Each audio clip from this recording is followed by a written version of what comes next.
Bonjour, bonsoir, bienvenue sur notre échange sur l'unité de l'esprit, l'unité de la foi, l'unité de la chair. Précédemment, nous avons vu que la chair en elle-même, nous sommes faits de trois parties, que la chair en elle-même a des manifestations qui découlent en fait pas d'elle-même, mais de notre esprit ou de notre âme, de ce qu'on appelle notre cœur. Et que naturellement, le Seigneur a dit ce qu'il y a dans notre cœur. Et que pour nous, comme solution pour pouvoir changer la chair, ce n'est pas de prétendre respecter la loi, dire que je ne vais plus faire ci, je ne vais plus faire ça, mais c'est de remplir notre esprit par les choses venant de Dieu et nous allons avoir automatiquement l'unité de la chair. Parce que si un frère ou une sœur, quelle que soit sa dénomination dans l'Église de Dieu, arrive à euh, mettre de côté les penchants naturels qu'il y a dans son esprit et il arrive à se joindre au cœur de Dieu, automatiquement, si nous sommes mille qui nous joignons au cœur de Dieu, notre chair va vibrer comme une seule chair. Voilà déjà un secret qui rend en fait la chair unie. Et nous voyons en fait encore qu'il y a une dualité ou une bipartition entre la chair et l'esprit et nous le voyons dans Galates. Galates à partir du verset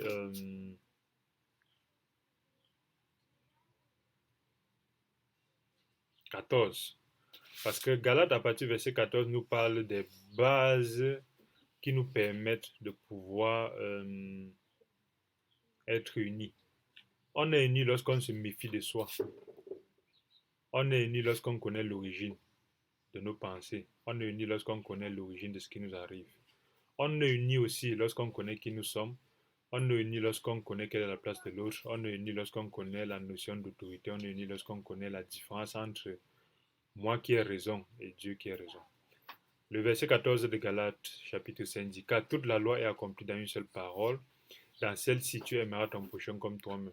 Parce que nous savons, la loi a une réduction, on peut dire une réduction inverse de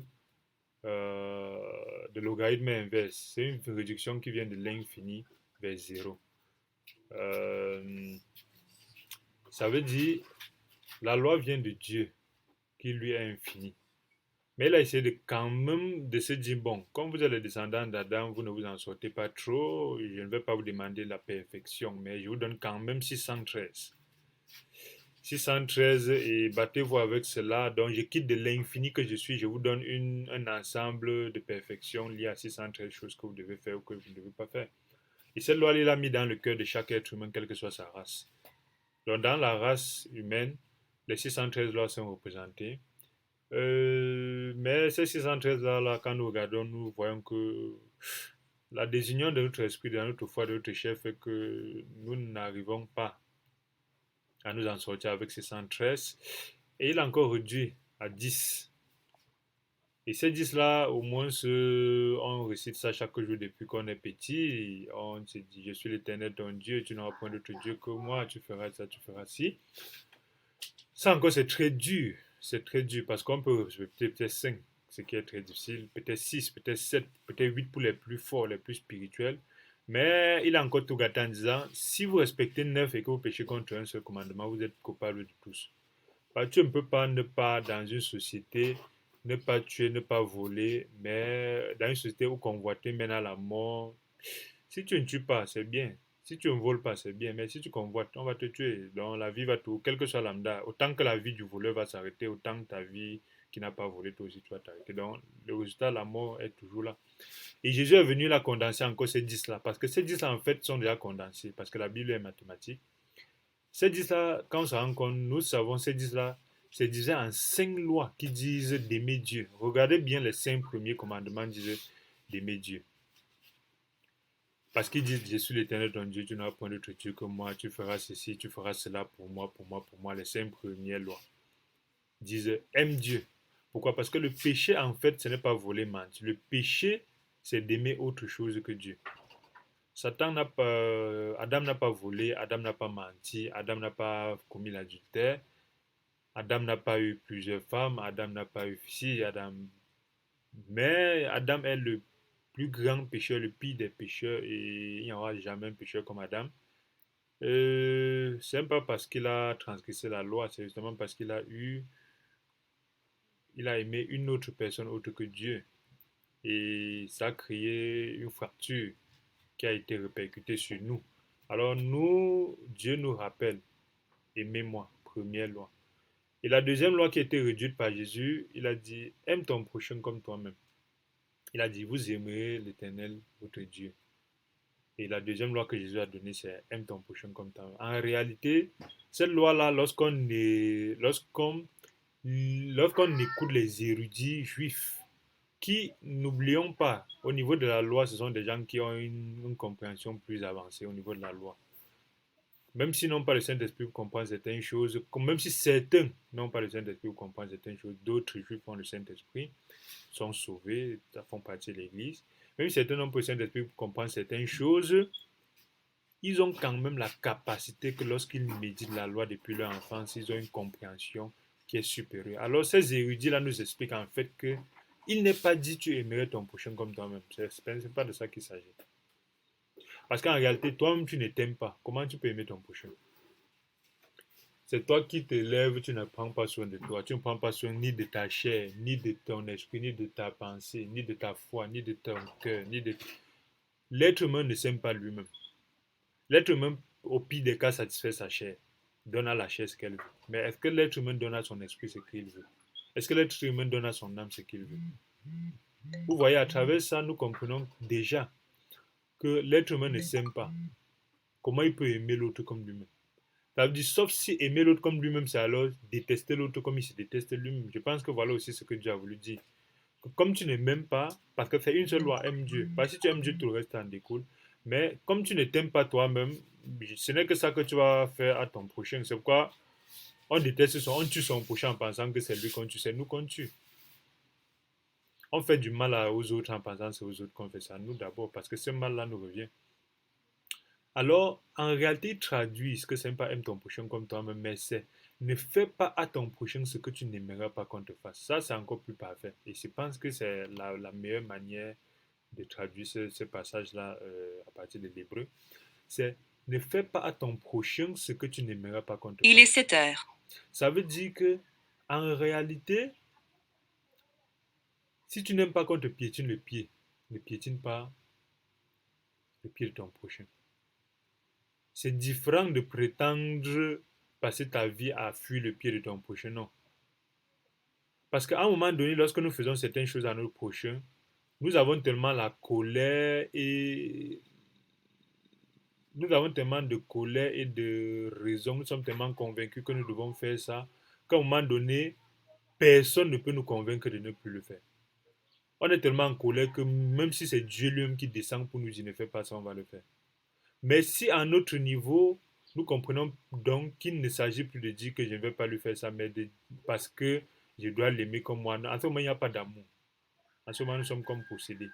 Mais si nous réfléchissons, nous comprenons que ce que je m'apprête à faire, c'est ce que j'aimerais qu'on me fasse. Automatiquement, c'est nous qui allons nous calmer. Il n'y a pas quelqu'un qui va venir nous dire ne fais pas ça parce que c'est pas bien. Alors, là, le verset 14 de Galates nous explique justement la deuxième partie des deux lois que Jésus a données. Dieu est parti de l'infini des lois à 613, de 613 à 10 et de 10 à 2. Et même les deux là nous dépassent. Aujourd'hui, ce sont les deux là qui peuvent nous amener à l'unité de l'esprit et l'unité de la foi, l'unité de la chair. Les deux lois que Jésus a données. Toute la loi est accomplie dans une seule parole. Tu aimerais ton prochain comme toi-même. Ou Aka, la deuxième explication, c'est tu ne ferais pas ton prochain ce que tu n'aimerais pas qu'on te fasse. Je pense que si nous changeons cette loi dans notre cœur en expliquant ça plutôt comme ça aura plus de fruits. Parce que souvent, nous-mêmes, même notre nourriture préférée, nous ne voulons plus la manger souvent. Comment on peut pour vouloir donner ça à notre prochain? Donc, le verset 15 dit donc, mais vous, vous mordez et vous dévorez les uns les autres. Prenez garde à ce que vous ne soyez pas détruits les uns par les autres. Il ne parlait pas ici aux païens fondamentaux. Tu parlais dans l'église dont je parlais. Donc, sans l'unité d'esprit, on va se retrouver en train de se mordre les uns les autres. Pas parce qu'on s'est levé en disant je m'en vais mordre un frère, ça c'est la chair. Et on a réglé ça à travers le changement de pensée. Si on change nos pensées, on va changer la chair. Si on est unis en pensée, on serait unis à la chair. Laissons de ce côté-là. Mais dans l'esprit, dans l'église, pourquoi les gens se retrouvent entre se mordre les uns les autres? Parce que j'ai raison de dire que Dieu a dit telle chose. Toi, tu n'as pas raison de dire que Dieu a dit telle chose. Parce que j'ai raison, toi, tu as tort, toujours concernant les choses de Dieu. C'est pourquoi nous nous mordons entre nous. Et c'est très important de comprendre qu'à travers ça, il ne peut jamais avoir l'unité d'esprit. Pourquoi? Parce que lorsqu'on a déjà ça, c'est Satan qui vient en fait prendre le relais. Lorsqu'il prend le relais, il te fait voir telle chose. Toi-même, tu ne vois pas que ce que tel frère fait là, c'est pas bien, telle chose n'est pas biblique, telle chose est ceci, telle chose n'est pas selon la loi, telle chose. Et il te donne une litanie de choses qui font que même si tu étais venu avec une chose sur laquelle tu n'étais pas raison, tu n'étais pas d'accord avec le frère, tu vas rentrer avec 1000 choses. Si tu étais venu en ayant vu une imperfection, tu vas rentrer en ayant vu 20 imperfections. Et c'est ça qui détruit l'unité de l'esprit dans l'Église. Dans l'Église, selon le modèle. Il a bien dit, les religieux, vraiment, il ne s'agit pas de vous parce que même l'unité de la chair, il n'y a pas. Il dit donc, verset 16, il dit donc, marchez selon l'esprit et vous n'accomplirez pas les désirs de la chair. Ça revient à ce que nous avons parlé dans la première partie de cette vidéo. Si nous changeons notre esprit qui est dans notre tête et non dans notre cœur, parce qu'il n'y a rien dans le cœur n'est qu'un organe qui pompe le sang. Le cœur dont parle la Bible est dans notre tête. Si nous changeons nos pensées, la chair ne va que suivre. Ceux qui n'aiment pas faire sport, s'ils changent leur pensée, vont aimer le sport. Pourtant, c'est la même chair qui, lorsqu'elle court 20 minutes, se dit qu'elle va mourir. Mais lorsqu'on change notre pensée, on se retrouve en train de courir 2 heures de temps et on ne meurt pas. Telle personne qui dit je ne peux jamais pardonner, je ne peux jamais faire ça. En ce moment, la chair a de la colère, ainsi de suite. Mais lorsqu'on change notre pensée, on se retrouve en train de vivre en paix avec notre ennemi, en joie. On se découvre des talents et un amour pas croyable.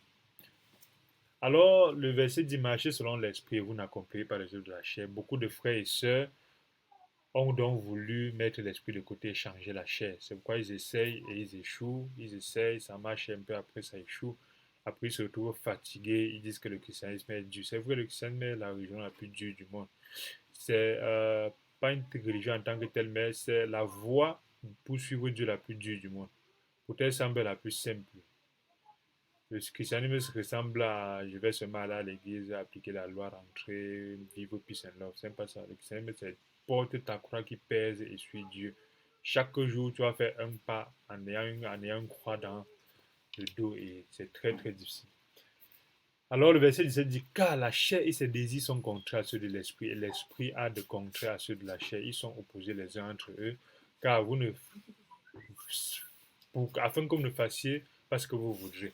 Donc nous avons vu dans la précédente vidéo que nous étions divisés en trois, la chair, l'esprit et l'âme. C'est très important pour nous de comprendre qu'il y a une opposition claire entre les œuvres de la chair et l'esprit. Et ce n'est pas seulement avant notre salut, c'est jusqu'à la fin. Parce que l'autre jour, j'avais une discussion avec un échange avec ma mère où elle me rappelait que lorsque nous avons le salut, nous sommes dorénavant à l'image de Christ et nous partageons et à travers la Bible, c'est très important de voir que nous sommes à l'image de Christ, mais quelle partie de nous est à l'image de Christ? Si tout notre être est à l'image de Christ, nous monterons directement au ciel. Nous n'aurons plus besoin du corps de glorification. Parce que ce corps-ci va être abandonné, on va nous donner notre corps. Parce que ce corps-ci, c'est la merde, c'est la terre. Ce corps-ci aime faire ce qui est mal. Quand on nous fait chier, on aime rendre. Ce corps-ci aime dire notre opposition, ça aime la guerre, ça aime les choses pas vraiment venant de Dieu. Et ce n'est pas parce qu'on dort à l'église que cette chair-là ne le fait pas. Ce n'est pas parce qu'on passe le temps à lire la Bible que cette chair-là ne le fait pas. La seule manière de gérer, canaliser ces chair-là, donc, c'est de remplir, changer notre esprit. Alors, cette opposition-là est souvent utilisée par Satan pour exagérer les désunions dans l'Église. C'est pourquoi Satan, en fait, régulièrement vient capter les points de désunion et il fait ça devenir comme Hiroshima. Des petites choses sur lesquelles nous avons des opinions différentes, à partir de la cellule familiale, il détruit cela. On peut être en désaccord fondamental avec sa femme ou avec les gens avec qui nous partageons notre vie ou avec nos conjoints, nos enfants, nos membres de famille sans être désunis. Mais c'est très rare aujourd'hui de voir qu'on soit en opposition d'opinion sans être désunis. Parce que Satan a déjà mis cette destruction-là. C'est pour ça que c'est très important pour nous de comprendre. Tu peux voir différemment, moi je vois différemment, et on continue à être unis. C'est très important. Dans l'église, c'est alors plus grave. Dans l'église, je peux ne pas être d'accord avec toi, pas parce que ce que tu dis est faux, ce que je dis est faux, mais parce que nous n'avons pas des mêmes moules de compréhension. Parce que nous n'avons pas les mêmes dons. Pas parce que aussi, je peux être au point où tu es 2 ans plus tard. Je peux comprendre ce que tu comprends aujourd'hui 2 mois plus tard. Ce que je comprends aujourd'hui, peut-être c'est il y a 2 ans que tu as compris cela. C'est pourquoi quand je vais parler de ça, ma manière de comprendre ça serait toujours inférieure à ta manière de comprendre parce que tu as 2 ans d'avance sur moi et on aura l'impression que sur la même parole, nous avons des compréhensions différentes. Ce n'est pas une question de ne pas être d'accord, mais c'est une question juste de niveau sur le chemin. D'autres sont passés là il y a 2 jours, d'autres sont passés dans ce carrefour-là il y a 2 semaines, d'autres sont passés dans ce carrefour-là il y a un mois. C'est pour ça que nous devons comprendre que la différence de la description du carrefour ne doit pas créer le fait qu'on s'oppose dans les routes. Je traverse un carrefour il y a 2 mois, et si aujourd'hui tu traverses ce carrefour-là, il y a 2 mois, il y avait de la poussière. Aujourd'hui, tu traverses qu'on a goudronné. Ne pensons pas que parce que tu parles d'un carrefour poussiéreux, moi je parle d'un carrefour goudronné, ça veut dire que nous ne suivons pas le même chemin vers Dieu et vers Christ. Et c'est très important pour nous dans l'Église de comprendre que voilà le secret de l'unité de l'Esprit. L'unité de l'Esprit, c'est de comprendre que à notre niveau, la chair nous pousse à des choses, mais Dieu nous appelle à autre chose. À notre niveau, nous ne devons jamais considérer les différences de compréhension comme des éléments qui nous opposent. Parce que nous avons un problème dans l'Église aujourd'hui où, même si on lit un verset, on comprend de façon différente, on va se mettre à s'opposer à toute personne qui comprend ça différemment. Et c'est de là que viennent les dénominations. Les dénominations viennent du fait qu'on a pris une partie de la Bible selon notre compréhension qui était différente de celle de l'autre. Nous avons créé une église où on pense pour ce même verset-là de façon A, alors que de l'autre, pour le même verset, on pense de façon B. Les manifestations du Saint-Esprit sont extrêmement puissantes et ce n'est pas pour la raison pour laquelle ceux qui pensent pour le moment qu'elles sont moins puissantes doivent être d'une église différente que nous. Ça, ce sont les éléments qui créent la désunion de l'esprit. Et nous allons voir que la désunion de cet esprit-là amène automatiquement à la désunion de la foi parce qu'il est écrit à partir du verset 19. Or, les œuvres de la chair sont manifestes. Ce sont l'impudicité, l'impurité, la dissolution, l'idolâtrie, la magie, l'inimitié, les querelles, la jalousie, les animosités, les divisions, les sectes. Alors, si dans l'Église, on arrive à avoir ces choses-là, ce n'est pas dit que par rapport à la loi, mais c'est dit par rapport au logiciel qui nous pilote, l'envie, l'ivrognerie, l'excès de table, les choses semblables. Je vous dis d'avance, comme je l'ai dit, ceux qui commettent de telles choses n'hériteront pas le royaume de Dieu. Mais le fruit de l'esprit, par contre, c'est l'amour, la joie, la paix, la patience, la bonté, la bénignité, la fidélité, la douceur, la tempérance. La loi n'est pas contre ces choses. Ce verset, c'est un verset qui crée beaucoup de destruction dans l'Église. Pourquoi? Parce que quand les gens lisent ça, ils se mettent à différencier. Voilà ce qui doit plus sortir de moi, voilà ce qui doit sortir de moi. C'est pourquoi tu te rends compte, les gens qui n'ont même pas le salut, ils n'ont même pas le béaba de la vie spirituelle, se retrouvent en train de combattre pour que leur chair n'ait pas de querelle, n'ait pas de jalousie, n'ait pas d'animosité. C'est pourquoi quand ils voient des gens avec cela, ils disent tu ne suis pas Dieu, non. Et ils essaient de faire l'effort pour avoir la tempérance, la douceur, la fidélité. Non, tu ne peux pas avoir ça.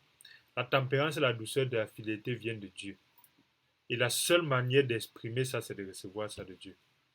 En toi-même, tu ne peux pas. Donc, en toi-même, tu n'as pas à dire si je sors telle chose, je suis avec Dieu. Si je sors plutôt telle chose, je ne suis pas avec Dieu. Non.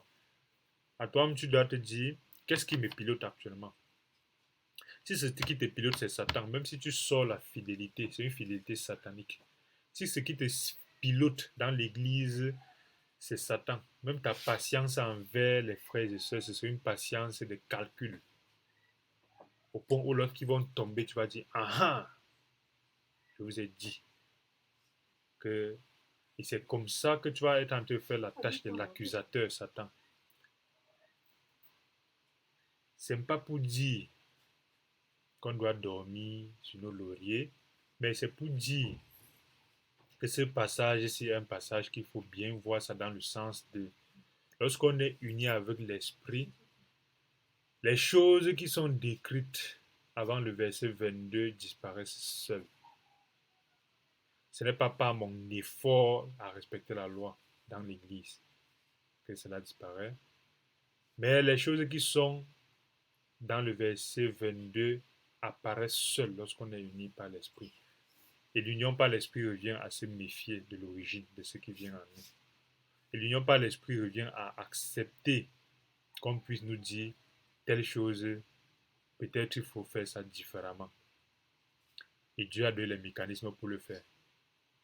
L'union par l'esprit vient à considérer que nous ne sommes rien devant Dieu et à abandonner les postes de super bishop, grand pasteur tel, grand serviteur tel, grand évangéliste tel, personne ayant 40 ans de ministère. Avec ça, lorsqu'on est lié aux autres, on n'est pas uni avec eux dans l'esprit, dans la foi, parce que dans nous, on est déjà avec le cœur de Satan de je connais déjà, je suis mieux que les autres. L'union dans l'esprit passe par ces mécanismes-là qu'il faut mettre de côté. Et lorsque nous recherchons ça, le verset 26 nous dit, le verset 27, si nous vivons par l'esprit, marchons aussi par l'esprit. Donc le plus important n'est pas de prétendre détruire les œuvres de la chair, mais c'est de combattre pour vivre selon l'esprit. Parce que si nous vivons selon l'esprit, l'unité de l'esprit va apparaître seule et ça va créer l'unité de la chair et ça va créer l'unité de la foi. Ne cherchons pas de vaine gloire. Parce que dans l'église, parce qu'on est habitué à ce qu'on nous appelle daddy, papa, ancien, diacre, frère tel, frère précieux tel. On est habitué à ça. C'est pour ça le jour qu'on vient de dire, pasteur, tu as faux sur telle route, tu as pas raison sur tel point. On dit que j'ai causé sur la montagne avec Dieu directement. Qui es-tu pour me dire ça? Je maîtrise la Bible depuis ma naissance. Pourquoi tu as quel cœur pour me dire ça? Pourquoi? Et c'est ça qu'on cherche des vaines gloires. Et ces vaines gloires ne créent que la désunion dans l'église de Dieu. Et on provoque les uns les autres. Il y a une histoire dernièrement dans nos deux précédentes réunions d'assemblée où l'église, à travers des réunions, essaie d'échanger et statuer sur des choses. Mais il y a des frères un frère qui se lève, il se dit en assemblée, au lieu de se poser la question, est-ce qu'il n'était pas là? Au lieu de se poser la question, pourquoi telle chose a été décidée comme ceci? Et lorsque l'église donne la nouvelle à l'assemblée, il se lève, il n'était pas là, mais il se met à dire non, je ne suis pas d'accord, on ne doit pas combattre, on doit laisser Dieu combattre à notre place. C'est vrai. Mais Dieu combat à notre place en nous disant comment avancer vers la bataille. Il ne nous dit pas allez dormir dans vos tentes, je vais aller détruire le camp de l'ennemi. Il dit saignez-vous, mettez-vous à la guerre, je serai avec vous, je combattrai pour vous. Dieu n'a jamais combattu pour quelqu'un pendant qu'il était sur son lit en train de dormir. C'est vrai, il a dit que les nouveaux mariés restaient dormir, mais les autres allaient à la guerre. C'est-à-dire les nouveaux qui viennent de recevoir le salut. Restez un peu derrière et reposez-vous et apprenez. Mais ceux qui sont aguerris, avancez. Alors, avec ce cœur-là, le frère, il se dit, Dieu m'a dit de dire que non, telle chose. Donc, ce sont des vaines gloires que nous cherchons. C'est vrai aussi un autre frère qui a fait un témoignage puissant de quelque chose qui s'est passé sur la montagne. Et c'était quelque chose de très puissant, de très fort. Et un autre frère se lève et dit non, c'est pas vrai, c'est pas bien, on ne doit pas faire ci, on ne doit pas faire ça. Pourtant, il aurait pu l'appeler derrière et lui dire frère, voilà ton opinion, mais voici mon opinion. Comment nous faisons? C'est ça l'unité d'esprit. L'unité d'esprit, c'est de ne pas combattre les autres et d'aller vers eux pour essayer de changer. Pour essayer de changer. Il y a beaucoup de points sur lesquels nous avons des opinions différentes. Moi, je suis certain, de mon point de vue, comme pour mieux combattre, comprendre la Bible, il faut lire les livres qui ne sont pas bibliques. Mais d'autres pensent qu'il faut seulement rester dans la Bible. Et ça, c'est en apparence des points de vue divergents qui font qu'on doit être désunis. Mais en réalité, en échangeant, nous pouvons comprendre en réalité que c'est le travail de Dieu de permettre aux uns de mieux comprendre à travers les livres non bibliques et de permettre aux autres de mieux comprendre à travers les livres bibliques. Mais si dans l'église on se dit tel frère, non, pour lui tout n'est pas dans la Bible, pour l'autre tout est dans la Bible, si on se met en train de parler de ça, on s'est en train de parler comme si on parle des choses de Dieu, mais on s'est en train de créer la désunion et on ne serait pas dans l'unité de l'esprit. Le second exemple est de dire, moi je sais personnellement que quelle que soit la dénomination, il y a des sauvés dans les dénominations. Mais il y a d'autres personnes qui sont convaincues que tant que vous n'êtes pas dans sa dénomination, vous n'avez pas Dieu, vous vous trompez. C'est pourquoi il va échanger avec toi toujours avec l'impression de vouloir t'apprendre quelque chose, vouloir te montrer que tu as tort, ou vouloir t'écouter même par respect en disant que bon, c'est un fou, mais je l'écoute quand même. Non, nous échangeons ensemble en disant que dans ta dénomination, prêche telle chose, mais moi je pense telle chose. Regardons selon la Bible et méditons. En ce moment, quelle que soit la dénomination de Dieu uni. Voilà le deuxième exemple de désunion apparente qui, lorsqu'on chemine en unité d'esprit, devient un élément cohésif, de cohésion. Moi, j'ai une certitude que la polygamie est biblique. Et que le fait qu'on ait dit dans Éphésiens que le diacre, que l'ancien, que l'évêque soit marié d'une femme, était pour dire, pour sa tâche est tellement importante qu'il n'a pas besoin d'être comme les autres. Mais il y a beaucoup d'autres chrétiens qui pensent non, que le chrétien monogame, c'est vrai, la monogamie c'est bien, parce que ça évite les dépenses, ça évite les maux de tête, ça évite beaucoup de choses. Mais il y a une différence entre notre opinion personnelle et le transcrit comme si c'était une réalité universelle. Penser que la polygamie ne veut pas dire qu'on va être forcément polygame, mais il ne faut pas non plus présenter la monogamie alors qu'on est deux en train de faire des choses. Donc, ça sont des opinions personnelles qui permettent en fait que beaucoup de personnes qui pensent le contraire peuvent se dire, nous sommes en opposition, alors on doit se combattre, on doit être divergent, on doit se gripper les têtes et se dire que non, Dieu ne veut pas ça, Dieu veut ça, ainsi de suite. Et avec ce cœur-là, c'est en réalité une chose qui, nous n'avons pas le même point de vue, mais si nous avons l'unité d'esprit, nous allons comprendre que ce sont des choses en réalité que Dieu permet que nous puissions comprendre pour être plus unis. Le plus grand drame de l'Église, c'est le fait que nous tenons tellement à notre point de vue que nous ne voulons rien comprendre d'autre. Et avec ça, tout ce que nous voyons en face, nous sommes tellement choqués et nous ne sommes pas d'accord. Et ça permet, au lieu d'échanger dessus, nous allons plutôt créer des séparations qui en réalité n'existent pas. Le fait que tu ne sois pas d'accord avec moi n'est pas un élément pour que nous soyons désunis. Mais c'est Satan qui vient te dire, oui, comme il pense telle chose et toi tu penses plutôt autrement, vous ne devez pas cheminer ensemble. Et c'est ça qui fait que même si dans le cœur on dit je vais cheminer avec lui, mais si dans le cœur on pense déjà que non, telle chose qu'il pense, je ne suis pas d'accord avec, vraiment, ça fait quand même qu'on chemine avec le frère ou la sœur, on n'a pas le même cœur. Et rien fait sans le cœur uni ne peut prospérer.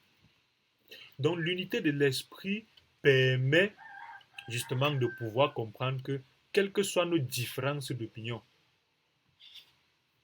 par rapport à la parole de Dieu, échangeons sans être en train de vouloir imposer à l'autre ce que nous pensons.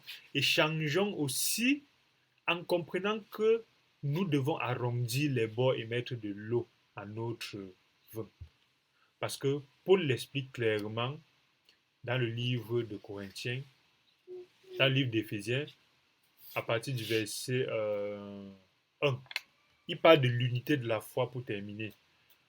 À partir du verset 10, je vous exhorte donc, moi, le prisonnier du Seigneur, à marcher d'une manière digne de la vocation qui vous a été adressée, en toute humilité et douceur, avec patience, vous supportant les uns les autres dans la charité. Voilà donc les choses qui peuvent amener l'unité de l'esprit. Nous avons vu ça dans Galates à partir du chapitre 22. Lorsque nous cherchons à vivre selon l'esprit, à vivre selon les œuvres de l'esprit, les choses de la chair disparaissent seules et l'union en fait de l'esprit, de la foi, de la chair apparaît automatiquement. Mais si nous ne le faisons pas, nous allons chercher les vaines gloires et dans l'église, nous allons nous mettre à nous opposer les uns les autres. Il dit à partir du verset 2, en toute humilité et douceur, merci, avec patience, vous supportez les autres. Verset 3, il dit, vous efforçant à conserver l'unité de l'esprit par les liens de la paix. Même lorsque tu finis d'échanger à haute voix ton désaccord avec ton frère et ta soeur, arriver à la fin à consolider le lien de la paix. N'échangez pas et vous partez en te disant, celui-là, on ne va jamais s'entendre. C'est très important de comprendre cela. Il dit, vous efforçant à conserver, parce qu'il y a un effort à faire, les frères et sœurs, dans l'église. On ne doit pas dormir sur nos lauriers, parce qu'il y a une certaine paresse chrétienne qui permet que les gens se cachent derrière Dieu. Ils dorment chez eux, ils font du n'importe quoi en prétendant que Dieu va faire le reste. Dieu va tout faire. Tu ne lis pas la Bible, Dieu ne va pas télécharger la Bible dans ta tête. Tu n'étudies pas certains thèmes bibliques. Tu peux connaître toute la Bible, mais si tu n'étudies pas certains thèmes bibliques, il ne va pas télécharger les enseignements dans ta tête. Si tu n'étudies pas dans la prédestination, la prédétermination, Dieu ne va pas télécharger ça dans ta tête, peut-être que tu connais Dieu. Si tu n'étudies pas la notion, par exemple, de monogamie, polygamie dans la Bible, Dieu ne va pas télécharger dans ta tête, peut-être que ton pasteur t'a dit que c'est seulement la monogamie qui est bien ou que la polygamie est mauvaise. Si tu n'étudies pas l'unité de l'esprit, de la foi et de la chair, tu ne dois pas être là et Dieu va télécharger ça dans ta tête. Non. Si tu ne prends pas la peine d'écouter des vidéos comme ça, d'aller chercher, d'échanger ensemble avec les frères et sœurs, Dieu ne va pas télécharger. Donc, c'est pourquoi s'il y a des efforts à faire pour le chemin de l'unité de l'esprit, de la foi, de la chair. Quand on fait des assemblées, des gens ne viennent pas parce qu'ils se disent que non, c'est loin, je ne suis pas d'accord avec eux. Non, il y a un effort à faire. C'est parce qu'ils aiment la paresse. Et c'est parce qu'ils aiment cheminer avec les gens qui vont leur dire ce qu'ils aiment entendre. Beaucoup d'unions sont détruites dans l'église parce que les gens détestent les frères et sœurs qui leur disent ce qu'ils n'aiment pas entendre. Moi-même, je n'aime pas qu'on me dise ce que je n'aime pas entendre. Mais ces gens qui me disent ce que je n'aime pas entendre, je les réprimande très fortement.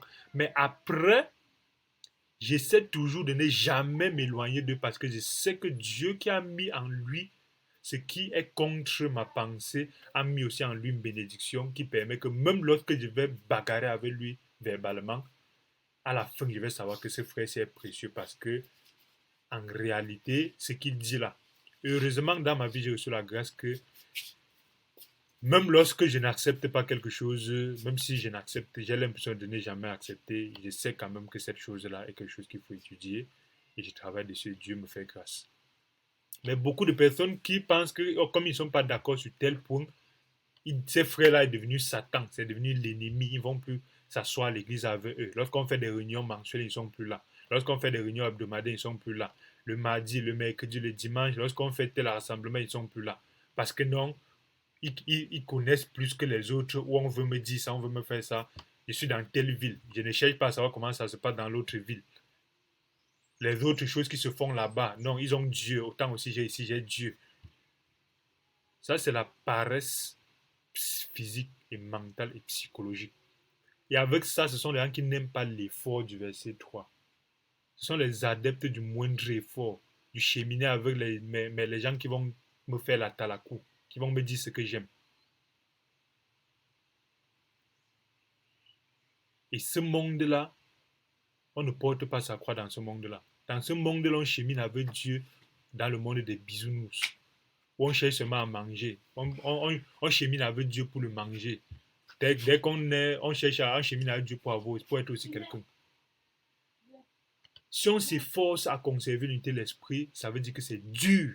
Le verset 3, c'est dur de conserver l'unité de l'esprit. Et c'est avec celui que tu détestes le plus que tu peux travailler ton unité de l'esprit. C'est avec le frère là que sa tête t'énerve que tu peux travailler l'unité de l'esprit. C'est avec cette sœur là qui te regarde toi les yeux bizarres que tu peux travailler l'unité de l'esprit. À condition qu'elle puisse, malgré le fait qu'elle te regarde mal, revenir avec toi et échanger.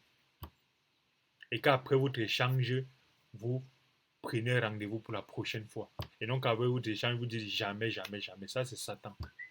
Donc, les frères qui, dans l'église, avaient leur position de connaissance, leur position d'anciens pasteurs, d'anciens diacres, de ceci, cela, qui détruisent l'église sans être dans l'unité de l'esprit. Et on ne peut pas leur dire, parce que leur dire ça, c'est qu'on est en train de les juger. Leur dire ça, on est qui pour leur dire ça? Mon peuple paye faute de connaissance, mon peuple paye aussi faute de excès de paresse. Le christianisme est dur.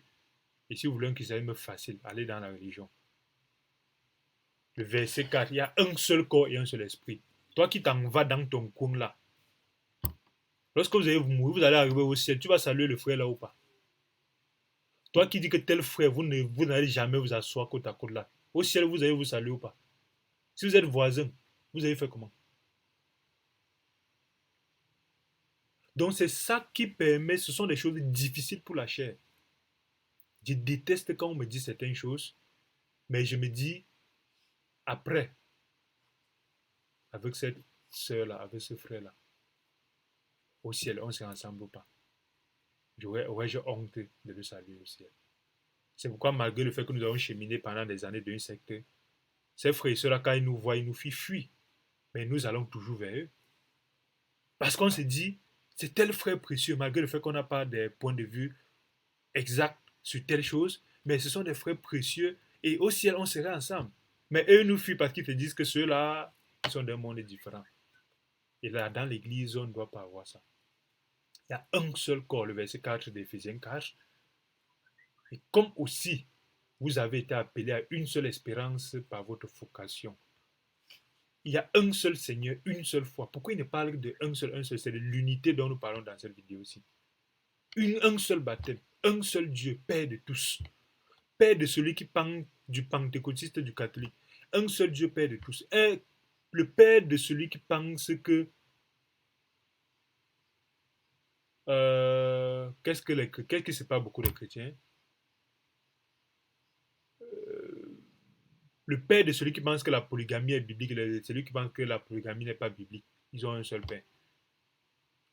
Le cœur de celui qui pense que on ne doit pas me dire ça parce que j'ai atteint tel niveau, le clergé.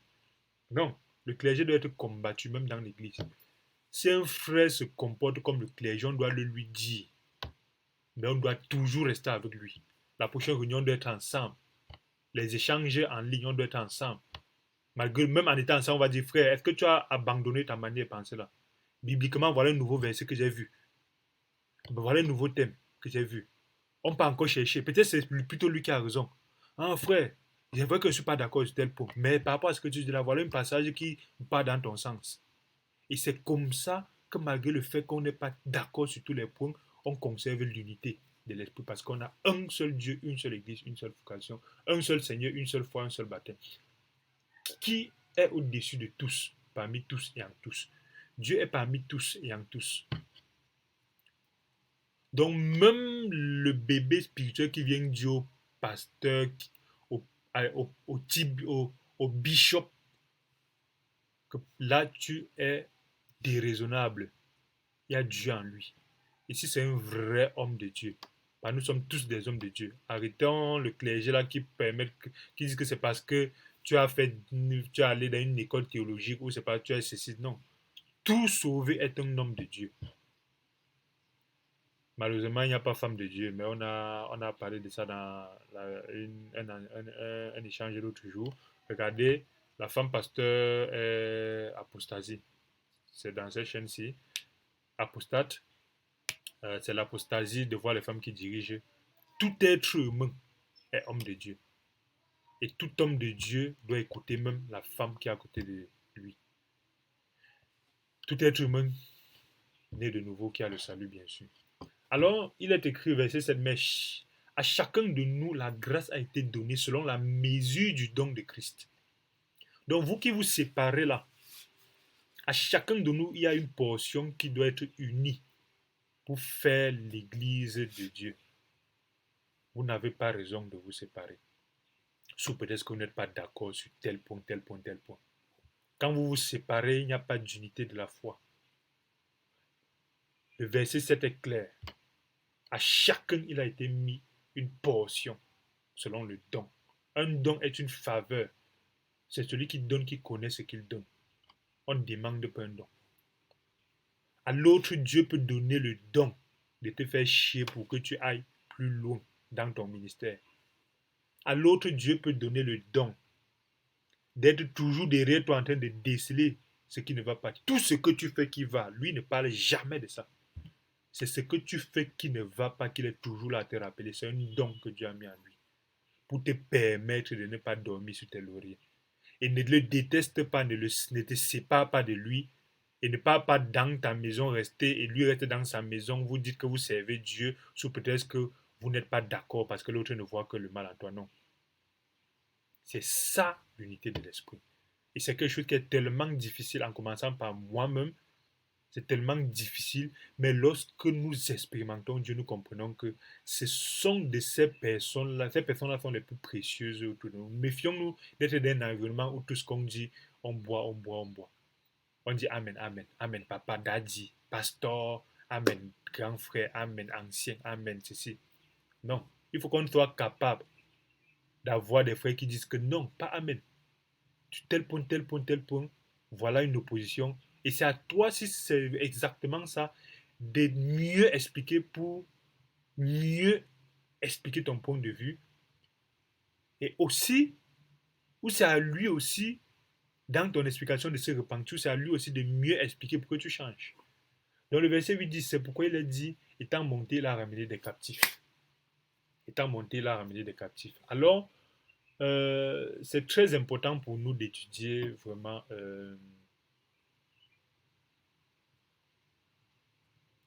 le chapitre 4 d'Éphésiens parce que ça parle vraiment de l'unité de la foi de l'esprit.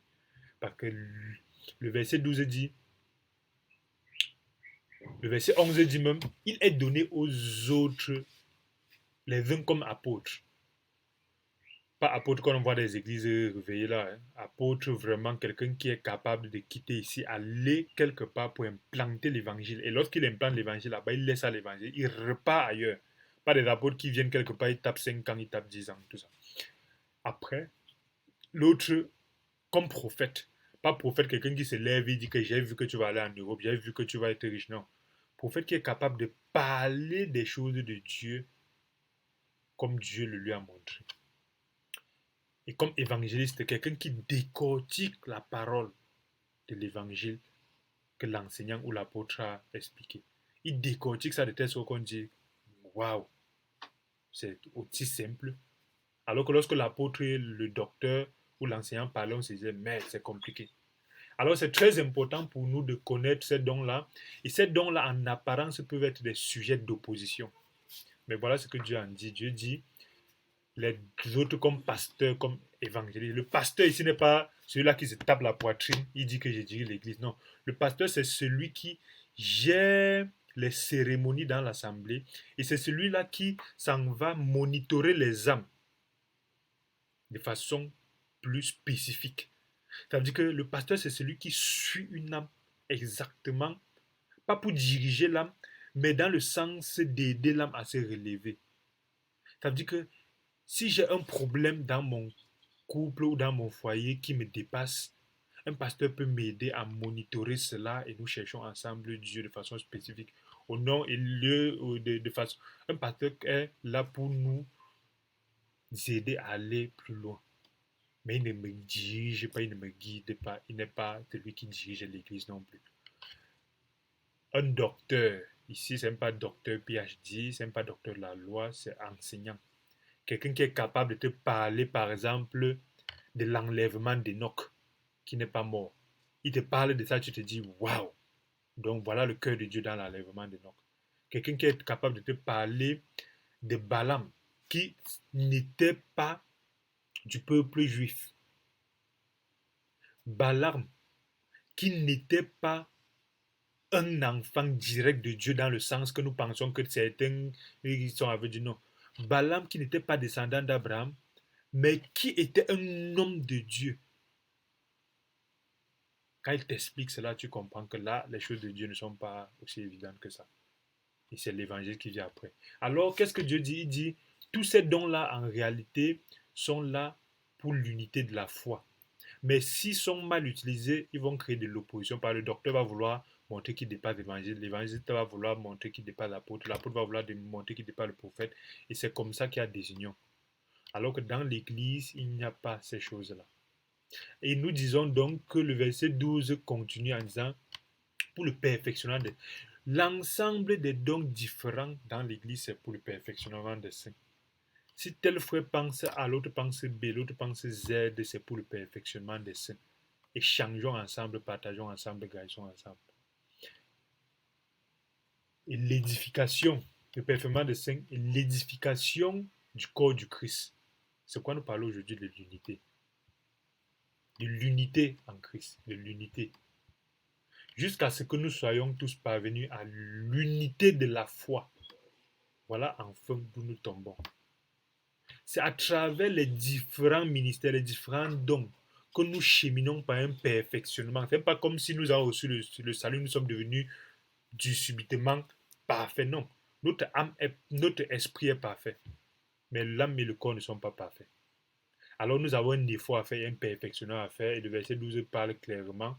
Ce perfectionnement nous permet de parvenir à l'unité de la foi et la connaissance du Fils de Dieu, à l'état d'homme fait, à la mesure de la statue parfaite de Christ.